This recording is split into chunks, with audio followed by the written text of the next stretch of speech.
and we now move on to the next session, that is our remote working and virtual production.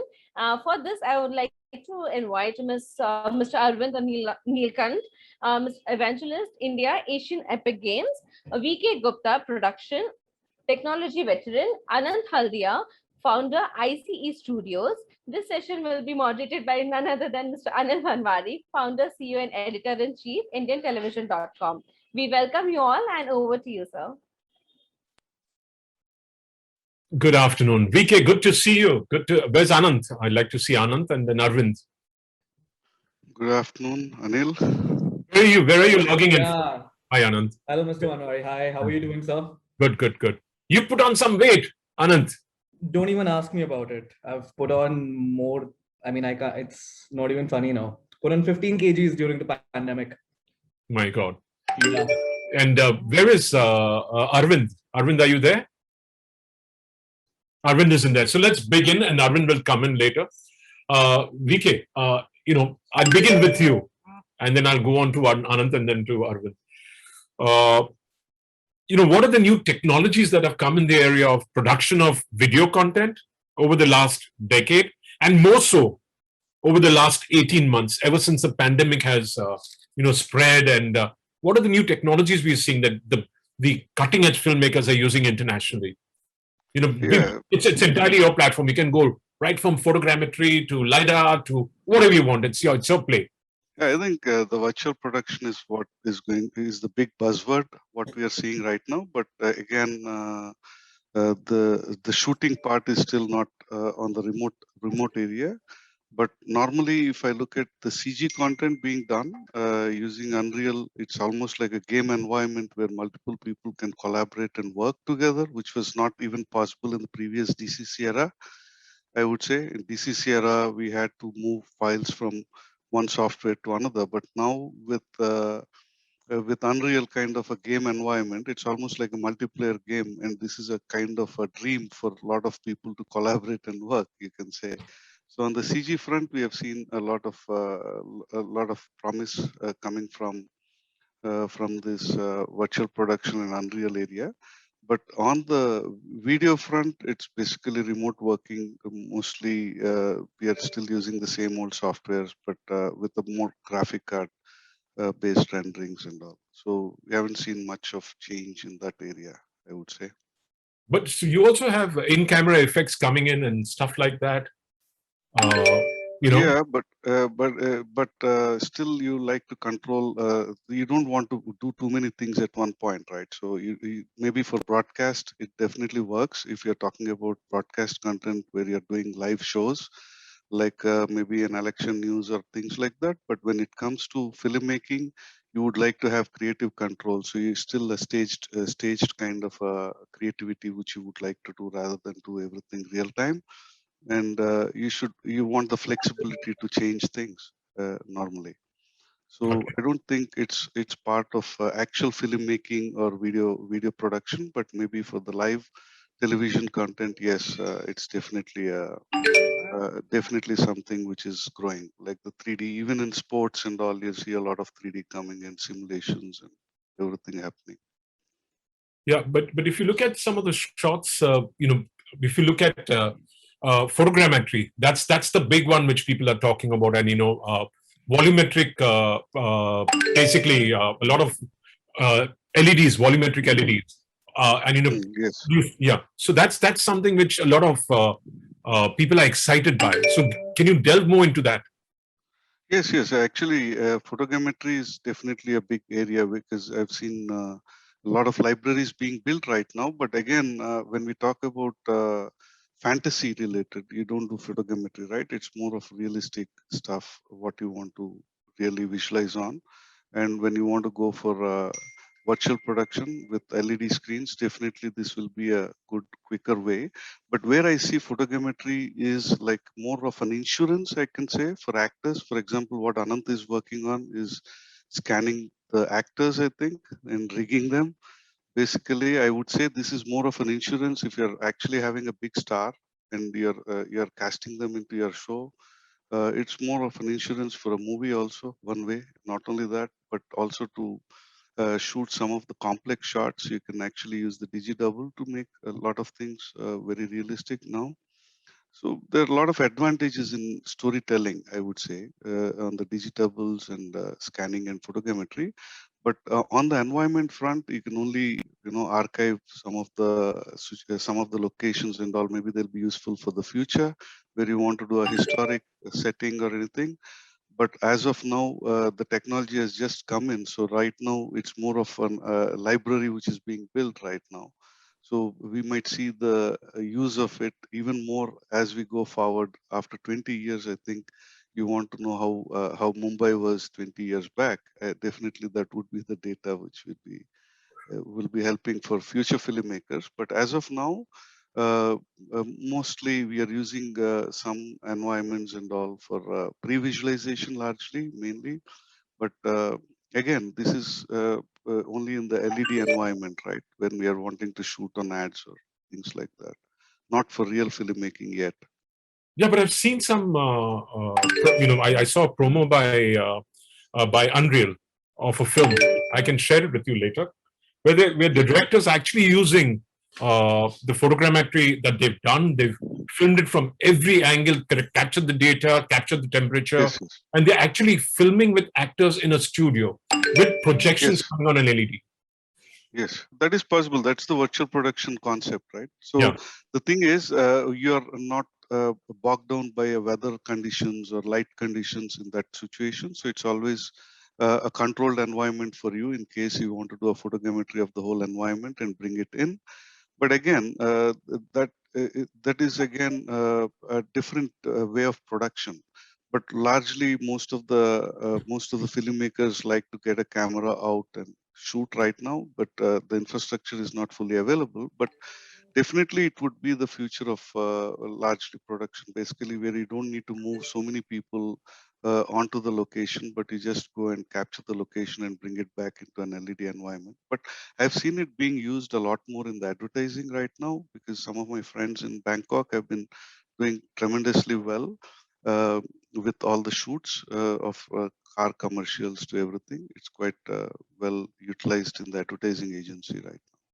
Yeah, but tell us a little more about this. I've spoken about it, but can you elaborate a little more on this? You're the expert. You're the production expert. So, and then I'll get on to Anand after that. And if Anand wants to step in, he can also step in whenever. So, in which way? Which way In should I? mostly because we've got a lot of writers, we've got producers, we've got directors, who may not know much about this in the audience, and there are Yeah, people who do know. yeah. So photogrammetry gets you the whole geometry as well as the texture and the HDRI information, so that you can really control it in a digital environment, and you can also plug it into your lidar kind of an environment into Unreal, where you can actually now in a studio environment you can actually control the camera, and the camera can based on the camera movements and the camera behavior and the lighting in the studio will be reflecting back into the screens also. So you get a seamless experience of shooting in the location, but you're actually shooting in a closed environment. It's not really really an outside environment, right? So it's completely a studio environment. You can make an LED setup work. So any of the So blast. instead of the blue screens, you can use the LED screens. But if you're also using blue screen, you can still emulate the same thing, but you'll see the effect only on a screen. Mainly, you need to have a feedback system for you to see. So that's a cheaper approach of doing things. But VK, we lost. Unreal. Oh, sorry. Hello. Am I No, we audible now? lost you for a second. We lost. No, you're audible. We lost you froze. One Yeah. second. No, you're okay. The You're thing okay is, now. Yeah, go. yeah, the thing is, we can do it without even the LED screens. Like you can also have a blue screen setup and you can shoot it, but you need to see the feedback on a screen. So maybe only the cameraman would be able to see with an extended screen, maybe like an iPad or something connected to the camera. But if you want to get the lighting effects back into like that goes into a real-time comp kind of a thing. But when you do a complete LED kind of a thing, you're actually shooting without the comp layer happening, right? So it works more seamlessly that way. Yeah. So you're currently in Germany. Are you in India right now? I'm right now in Germany. Yeah. So it's great to have you. So are you seeing any of the large studios taking this up, or any big name directors who are adapting this? I haven't seen yet, but I think a lot of studios abroad in Canada, everywhere, they're setting up as an extension right now, the whole virtual production setup as an additional offering. But I've seen in India some of the people who have shot even for small budget films, they have shot songs completely in Unreal, which I've consulted for a couple of people. So it's being tried out by the new generation of people, I would say. It's quite being well accepted and tried out. Okay. And Yeah. Continue. Sorry. and in Bangkok, especially the team which I worked with, they have actually taken a toned down mall, which was actually not being used due to the pandemic, also because the malls were not being used. So they set up the whole mall as a virtual production studio, which was a very good reuse, I would say. I mean, not a very popular mall, but they converted it into a complete virtual production studio, and they were actually produced over 60 advertisements already in the last 1.5 year during the pandemic period. Thank you for that. I'll get on to Anant. Anant, you're offering meta humans or digital humans. So tell Yeah. us a little bit about the use of what facilities you have. What are you archiving? What's going on? The bandwidth issue today across. We had a problem earlier with Supan. Now, Anant. Yeah. Yeah, I mean, I'll say it's getting really interesting because all this talk about virtual production is getting everyone a little riled up about using technology, new technology, and they're more open to exploring. Earlier, the issue that we faced was people didn't even know. They didn't know, so they didn't try it out, and then these kind of things never came out. Now, because there's so much talk about virtual production, which is honestly almost becoming a clickbait by now. I mean, but what benefit it's doing for our technology, our sphere, is that it's bringing a lot of awareness to us. And see, the way we have been using our technology has not changed much. But as Mr. V.K. Gupta also mentioned, that people are looking at it in a very different form, like as say an insurance scheme, or as something something more accessible, something which makes more sense to them now. But how we see this going about in the future is see the content is also changing. I've seen that now we are exploring content which is more of the genre of, say, VFX intensive and superhero content, and following in the footsteps of Hollywood, and creating that kind of content seems more possible at this time. But in terms of virtual production, I think it's, see, this term has become a clickbait, I feel, because every time somebody talks about virtual production, they think of an LED screen, which is really not the case. I feel it's more about the amalgamation of different technologies and real-time technologies to make it more simpler for the directors or the film producers to see what's actually happening, or how something is going to look.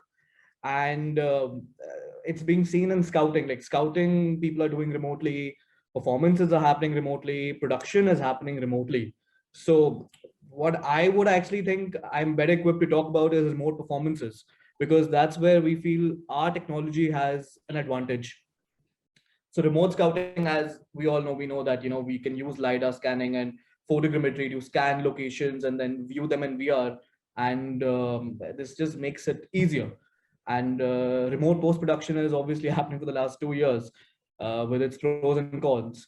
But remote performance is something that is still, it's gonna take some time. There are difficulties, many constraints, but it's certainly one of the most interesting ones, I would say, because obviously it involves our field digital human also, but it's something that can really change how performances and film production is done.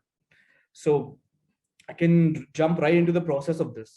Please go ahead. Please go ahead. This is more about how to understanding what's available, what's being used, who's using it in India, who's using it worldwide, who's adapting it, who's adopting it. Correct. So it's actually a very simple process. These technologies have existed for a very long period, like decades, I would say. But what process is that, say, we have an artist and it's a lockdown era, and what we can do is we can scan the artist, We can take his facial expressions, take his body scan, create a rig, and then we have a body double also who can perform the physical performance. Now we are introducing a new technology, which is the 4D scanning, which captures the facial performance in 3 dimension with timeline. So what that really helps is that the essence of the performance is in the face of the artist. That is where the challenge really lies, is to cross that uncanny valley and get that realistic facial output. So just getting a high quality scan does not cut it anymore. You need that high quality facial animation, the subtleties of the facial muscles to be incorporated. So we are introducing this new technology of 4D scanning. I mean, it's been there for a while, but in India, it's not been used yet. And we are sort of advocating for that. So if we are able to get the 3D data of the artist, we get the performance of the body double. So we can capture the facial performance of the artist at any given location. It can be that artist's residence as well. And, combining all this data together, we can actually have uh, a realistic performance of the artist where, the artist does not really need to go to a shoot location or have a very elaborate shoot location. You with very minimum crew, very minimum space, very minimum infrastructure, you can have this ready and going forward. And we have in the last 2 years during the pandemic have done something of the sorts for a few projects. So go ahead, talk more. I mean, for what kind of projects are these? Have they come onto the edit table, or are they at the post prod level? Where are they at? They're still in production, I would say. I mean, even I'm not very up to date exactly on what stage they are. They're still in post production. I mean, one example I would say is that Shamshera. I would not be able to name who I scanned, but we scanned big artists for Shamshera. And the sole purpose was to capture the facial performance, facial anime, like the fact scanning we did, get different expressions, create a realistic rig, make sure that wherever we need to use this data later on, we have that. And we've got the video performance also, and from the video performance we can sort of do the motion control for the face. Similarly, we did for Satyamev Jayate 2 part 2 for John Ibrahim. So we again captured his facial expressions, created the rig, and that was mostly used for face replacement. Like I said, for the body double face replacement was used. The other projects that we've done was again Lal Singh Chadda. Lal Singh Chadda, I think, was one of the first. There was a part we had done this before the pandemic, but then there came a need during the pandemic that we need to scan Kareena Kapoor. We need to get a body scan and face scan done because we might need it. For Later, because she was getting pregnant, right? Exactly that also. And what if we need, like, it's again like an insurance policy. If we can't shoot her, then we have this data, for certain scenes. And recently only we completed for Vijay 65. I think that's the code name. The movie is called Beast. And we have again captured the face and body scan. So they all have their different use cases. I would not really attribute all these projects to the pandemic or to the lockdown or to this virtual production scenario that we have, but it certainly advocates for the case. So you've been doing work on projects now. Yeah. I mean, what is the acceptability? What is the acceptability in the overall in the industry? Is it cost intensive? Is it finally beneficial in the medium to long run, more long term? I'll come to Arvind after this. Arvind, stay connected, please. He keeps getting disconnected. No, Please. I'm here. I'm absolutely here. Okay, yeah. So hey, man. Hi. So in the long run, see, this is no. I'm talking about currently. See, because the pandemic has forced this upon us, a lot of it upon us. Plus, I would like to add a use case here, actually, what Anant has been saying. So the facial capture, we have tried before we used to, in animation at least, we used to take the audio and then sync the facials to the characters and all. But again, when we do the whole animation without real time, we only use one language as the base, and we used to make the facials.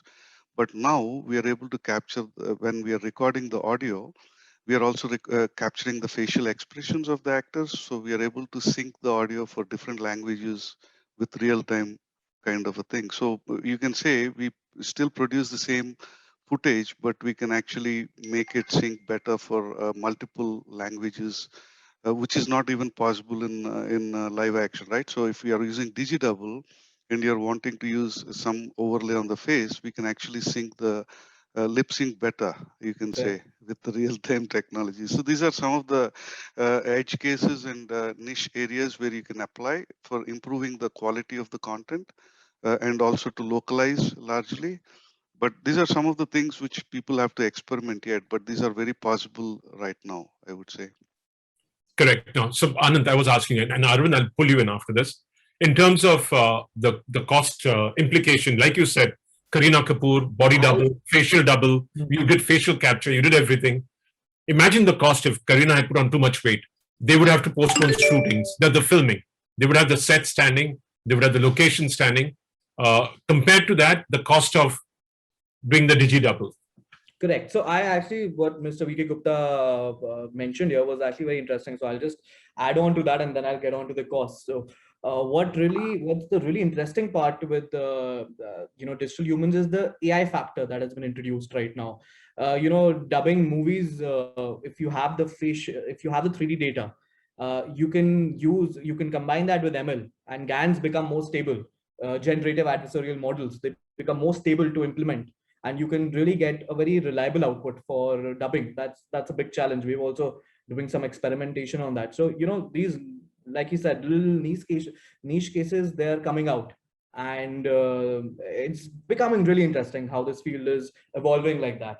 But talking about our domestic scenario, the current scenario in terms of cost, it's always a challenge. See, it's always a challenge. All these projects are big budget projects with big production houses, and most of them have already tried out the technology. Maybe I think only one production was such that we worked with, which was new to the technology. They had not tried it. So cost, see, it doesn't come in comparison to the cost of the time of the artist. So that is something that has always dominated Indian cinemas, that the cost of the time of the superstar outweighs everything else. That is how the movie works. That's how the industry works. So even if they have to spend a lot of money, spend many lakhs on getting 1, 1, 2, 2, 3, 3 expressions, I mean, that sort of is, it's a dwarf in terms of the cost of the time of the artist. So this is definitely useful. See, in some cases, we cannot avoid it. We have to keep it as an insurance case. And in some cases, this is the pipeline. This is needed. Like if you're doing an action scene and the artist cannot do it, then you need to do a face replacement that is part of the pipeline. And in some cases, where the artist might not be available, or we are foreseeing a possible lockdown or any kind of foreseeable events in which the artist might not be able to perform or travel, then this is an insurance policy, and this is something that is needed. But one thing that I want to point out is, again, this idea of creating a library, how these little libraries are coming out. That is the most important thing. I think the accessibility to democratize this data, any kind of data, is what will enable this kind of content and probably bring the cost down also and increase the volume, which is what we're all looking for, so that we're able to see more of this content. So even in terms of capturing these artists, having a library of different ages of their artist is of immense use, and you just have to have that vision. The thing is, how productions work, at least how we deal with productions here, is that they'll scan an artist one time. The budget is allocated for that particular movie. They know they might need that artist again or that scan again for a different project, but they will not take that into consideration. They will only see, okay, we have this project, ABC project, this is the budget for the project, we can allocate this much, let's spend money. They will not have a future forward look, okay, we might need that scan again, or so this idea also has to change. Yeah, so you're talking about body doubles and you're talking about digi-humans. Do I need a physical body double to do the action, or can I use it generally in the CG universe? It depends on the content. See, we have a library of motion capture data. So if we've got the 3D scan of the artist, we've got the facial performance, and we can use any of those motion capture data that is available or we have captured already. We can just plug in the two, and it really depends on the content, how elaborate the content is, what is the camera shot like, is it wide shot, is it close-up shot? So that changes the dynamic of the use case. Yeah, so you can only use it for long shots, not for close-ups, or can you use it for close-ups? Like if I'm doing 10 flips, I, Akshay Kumar, can't do 10 flips, but I'm doing 10 flips. Yeah.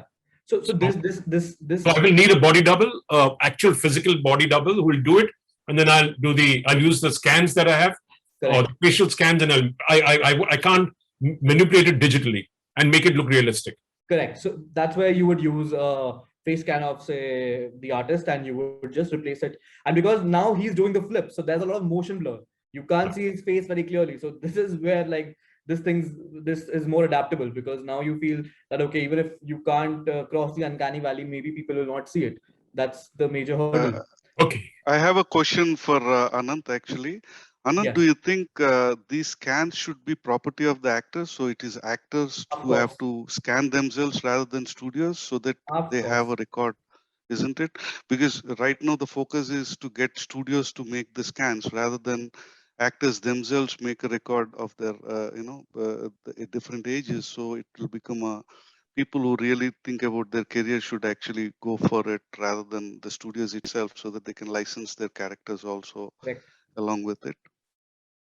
No, I'm No, just rightly asking. said. So Yeah, should yeah. it really? We are actually getting the cat amongst the pigeons right now, because I was going to ask him, since time is money for the actor, therefore, when the digital double is doing the action and when the physical double is doing the action, and the facial capture and all the data that is captured is being brought as an overlay onto the physical double, don't you need permission? Will that be considered as time spent by the actor, or is it not part of the time spent by the actor? So I'll just address that. That is one thing we're really advocating for. The scan must be the property of the artist. The artist must have the entire control over that asset. It's his representation, digital representation. So now we do not know what the arrangement the artist has with the production, like in terms of time or whatever.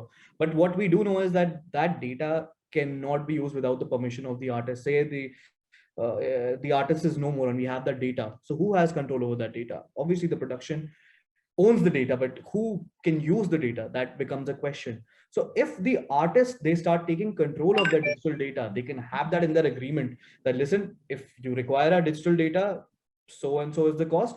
And what that really helps us with, that creative people like the VFX supervisor, the VFX producers, and all the artists and all the directors who are involved, they don't have to like think too much or hustle with production about this. There is this, there's this division in filmmaking, the production and the creative part. There's always that hustle, whether they have to fight for all the things that they require. So if the artist is providing the digital data, if the digital data comes with the artist, then you don't have this fight anymore. You have the accessibility. So I know. So the next session is talking about who has the call these days: directors and writers, or production, or platform. So you're coming in. That's our next session, which we are having with a lot of writers and directors. Now let's move on to Neelakantan. He's been quiet. Sorry about this, that we have not been able to approach you, but these two guys have been so engrossed in the subject that we are talking about. So he's been talking about virtual production and the emergence of, I think, Unity as Genesis. You'll have your Epic Games as Unreal, and the entire backend, which allows this virtual production. So tell us a little more about the role that Unreal is playing in video production rather than games. Absolutely. So the world is changing, is moving towards real time. So whether you're going to be making a film, or whether you're going to be in animation, or whether you're going to be in broadcast, Unreal is already playing a very important role in it. So in taking film production into OTT production, even OTT, yeah. One of the things that we've been seeing is it's being used across the entire life cycle of a production itself. So Unreal is of course being used heavily in pre-production in terms of pre-visualization purposes. So it's fairly straightforward to just bring in assets from the marketplace, for example, and then you're able to quickly get into previs using virtual reality, for example, which also includes location scouting. From there, you can then go on to even on the realm of Mocap. So you're able to stream in explain Mocap. You and I understand, but the public might not. So Mocap is motion capture. So where you're fixing in sensors on top of the human body, and then you're able to get them to act out. And because Unreal Engine's DNA is in real time and in high quality rendering in real time, you're able to see a very explain real-time rendering to the audience who may not understand it. All right, let's go in more into the basics then. So just a step back about real-time rendering itself is that traditionally the pipelines for animation or CG or computer graphics has been offline. And that means that you're going, in order to get a very high quality visual, you have to offload that data into what is called render farms, which could then process your pixel, like, and it could take like a few seconds of CG or computer graphics could take anywhere between like a few minutes to even few days or few weeks, depending on the complexity of the particular imagery that you're trying to render. Now, games don't do that. Games, you cannot wait for a day or even a few seconds for you to have an image on your screen rendered. And thanks to the advancement in software and hardware, and we are very closely working with a number of hardware manufacturers, including NVIDIA, you're able to get some high quality visuals all done in real time. So the kind of the digital humans that Anant was talking about, you can create those kind of digital humans and have them react in real time to your own facial expressions or to your own to your body movements and whatnot. All of that rendered in final movie quality or final OTT quality, and so that's real time. So going back to where Unreal or real-time tech is being used is Mocap, which is motion capture, where you can get in stand-in. So rather than getting Kareena Kapoor to test out certain shoots, for example, you can get in a stand-in actor who can then do the same kind of action. So you can get the camera position correct, you can get the lighting correct, you can set all of those things correct, so that you can then bring in the talent, which means you essentially save time and money. From Mocap, you also have your in-camera VFX or in-camera visual effects, where and that's an exciting new stage, because rather than having to do things in post-production, similar like things like color correction or things like like even changes to the script, which could possibly happen, you don't have to worry about all of those things. In-camera VFX will take care of adding those color corrections and lighting corrections and all of those things right in camera, which means as you're shooting using LED screens or using green screens to shoot your actor, all of those CG elements are captured as if you're shooting in real time or in real life. And then finally, you also have like final pixels. So your entire movie is rendered right out of Unreal itself, rather than having to wait for an offline rendering engine. So we are seeing a number of movies. Like a Mandalorian season 1 is a great example of that, where Mandalorian's background entirety was done in Unreal Engine, and over 210 plus films all over the world has been using Unreal Engine so far, and we are seeing a fast adoption of Unreal Engine across various stages of this production. In India, in fact, I don't know of any studio that I've been speaking to who have either not already started using Unreal or very deeply exploring Unreal at this point of time in order to include that in the shoot. So what about Netflix? They've set up the VFX facility. Have they also gone in for Unreal in Mumbai, if I'm correct? Netflix is definitely working on a number of shows. Unreal is definitely playing an important role in the shows that they're working on. Unfortunately, I can't talk a lot about the particular shows they are currently working because it's all under NDA. But it's and it's not just Netflix. It's pretty much every major OTT platform is working with Unreal Engine in order to get their shows running. Yeah. So, but the facility in Bombay, the facility has all these elements available? I cannot talk about that, unfortunately, okay, because it's still under production. Yeah. Mm-hmm. Okay, great. So, VK, what does it mean for a writer? And Arvind, all of you can answer this. What does it mean for a writer, for a director, for the producer, with all these technologies being available? So, do you plan your story, your story arcs, your creative arcs differently now, or are you stuck right now? Are you stuck with locations? Are you stuck with actors availability? I mean, this changes the paradigm, right? I mean, now you can do a lot more planning, like as Arvind was saying about the pre-production, right? The previs. If you plan well, your cost of production will go less also. That is one part. Apart from that, you can control the quality of the outcome, right? So you're already seeing the whole movie upfront, even before you go for the first shoot. And how does it look and how does it feel? And this feeling is what will give you the gut feel, even to get the investment to actually make the real film. But the good thing about Epic's contribution to the industry is that now filmmaking is democratized. One of the reason I say I became an artist is because of this particular change which has happened with. No, I know Arvind was also with Unity before, but Yeah. Unity didn't really give me that buzz. But Epic definitely has changed the lot of feeling about it. And secondly, the motion capture, I wouldn't call it motion capture, I would call it performance capture. It will definitely allow our current actors perform in much more variety of roles, in much more complex roles, and maybe even act as creatures or anything beyond a normal human. So it actually expands the capabilities and all. So that way, if you look at it, this is going to change the way you tell the film itself. I mean, it's not right now we are only trying to replicate what's happening in real movies, but I think the whole format of movie telling itself would change largely in this particular with this particular kind of toolings and all. So it's going to be a new canvas, I would say, rather than trying to get what is being done with regular video camera and making it into a video.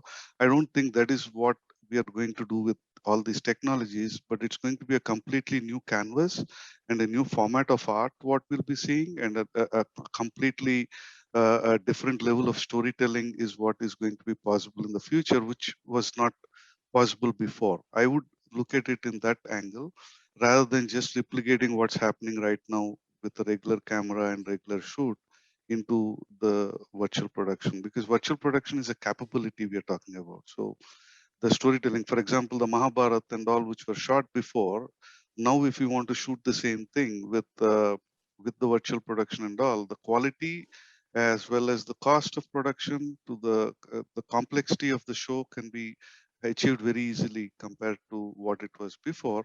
And again, about the in-camera effects and all is very good for live broadcast rather than for filmmaking, I would say, because in filmmaking we want the creative control still to be there at the desk where we want to take the decisions later, rather than overloading too many decisions at the shoot level itself.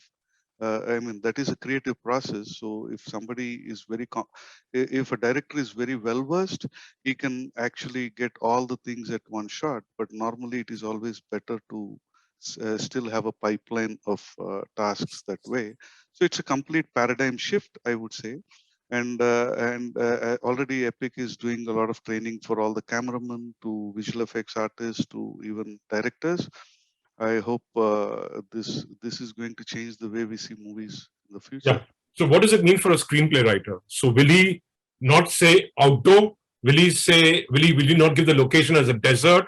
Will he just give a location when he's writing the screenplay, or will he say set He number just three, has to set he number just has three? to stick to the log line. He has to tell the story, how it is made, where it is made. He can still tell the daylight or night or whether it's indoor, outdoor. But that doesn't matter to real shoot, actually, I would say. But writing doesn't change much, but Oh, no, he has more but capability to tell. his imagination can Yeah, change. His, yes, his he can. imagination, yeah. Yeah. His limitation of location and other things might be reduced, I would say, rather than it creating constraints. He can be more creative in storytelling and stick to his log line of what he wants to tell, and not worry too much about the limitations of the physical world, I would say. See, I'd like to add in Maybe there. on See, I want to add in there saying, see, it's not about limitations or who gets more power or whatnot. The way I've been seeing in a number of shoots is very simple. There is more power to the director, but as soon as you start using Unreal Engine or real-time tech during your production process, during pre-visualization process, there is a clear understanding of what kind of lens you're going to be using, what kind of location that you're going to be doing. Is this even feasible or not? And so a lot of the work or decision making that you have to be doing, it happens all the way upfront during previs or production visualization.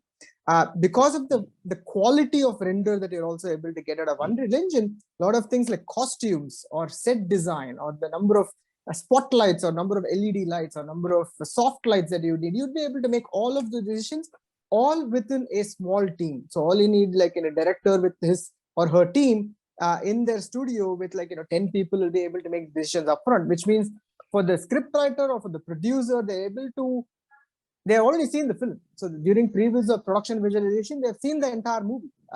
So for them now it's all about execution. So the number of unknowns or the question marks that you would get during the shoot kind of goes away because you made a decision upfront.